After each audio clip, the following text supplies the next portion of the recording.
to White Regis TV film review and preview. I'm Andrew Wright. I'm back after a couple of weeks, so let's catch up. On the 23rd of June, Novocaine came out on home video.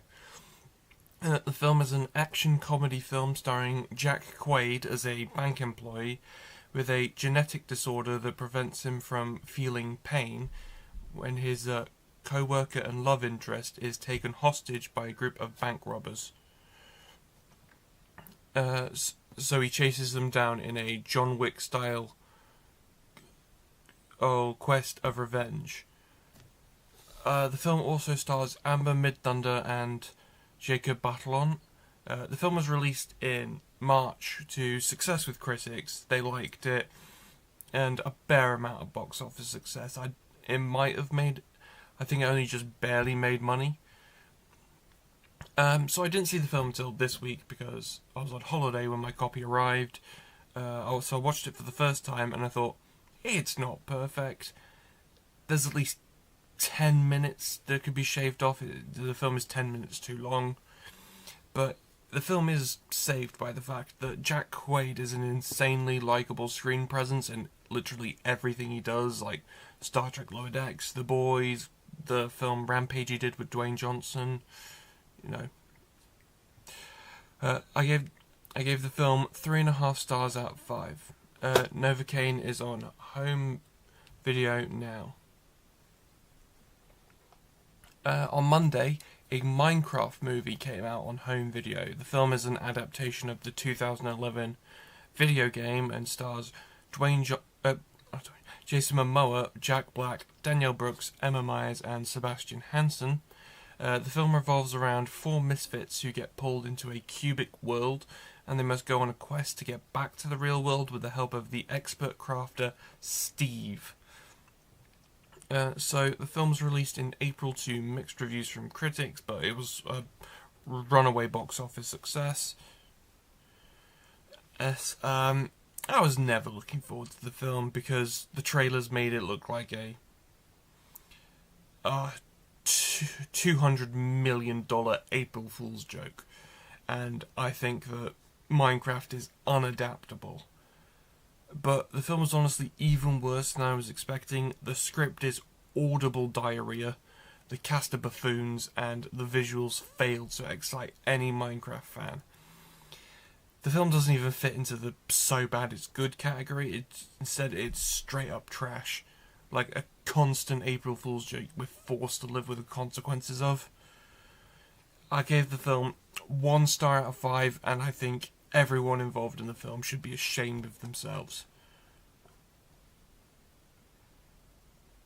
This week, Jurassic World Rebirth has been released in cinemas. The film is the 7th installment in the Jurassic Park franchise and takes place 5 years after the events of 2022's Jurassic World Dominion, which I reviewed on White Regis TV. It was one of the first films I reviewed for White Regis TV. So Rebirth stars Scarlett Johansson, Mahershala Ali, and Jonathan Bailey. The film revolves around Earth becoming inhospitable to the dinosaurs that are roaming the Earth since the events of Fallen Kingdom and Dominion.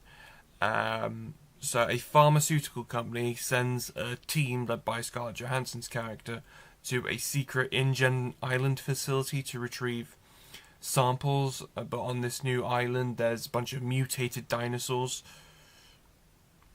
So the film so far has only about 50% positive reviews from critics, who criticise the fact that it doesn't add anything new to the franchise, but they praise it for leaning on the franchise's history. So, honestly, critics don't get big budget blockbusters that are made for an audience, so I'd take that with a grain of salt. Jurassic World Rebirth is in cinemas now. This week, The Old Guard 2 arrived on Netflix. The film is a sequel to 2020's The Old Guard and stars Charlize Theron, Kiki Lane, and Chiwetel Ejiofor among the actors who were reprising their roles from the first film. Pretty much most of the main actors from the first film reprised their roles, and Henry Golding and Uma Thurman are joining the cast. The film revolves around the mercenary squad of immortals going up against the oldest immortal, even though Charlize Theron's character Andy has lost her immortality. So a notable thing about this film is that it was filmed in 2022, but when they started pre-production, regime changes at Netflix put it on a shelf for 2 years, so it was nearly never released. So I thought this film, the sequels, tried to unsuccessfully add mythos to the first film, and it doesn't even add anything to the first film, honestly, or doesn't even do more of the same. It's just throwing a bunch of mythology at you and expecting you to go, yeah. So I gave the film 2.5 stars out of 5. The Old Guard 2 is streaming now on Netflix.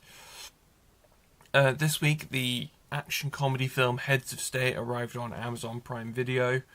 It's a Amazon Prime Video exclusive. The film stars John Cena, Idris Elba, and Priyanka Chopra Jonas, and revolves around the US President and the UK Prime Minister, who they don't get along. They're very different people. When they get caught up in a terrorist conspiracy.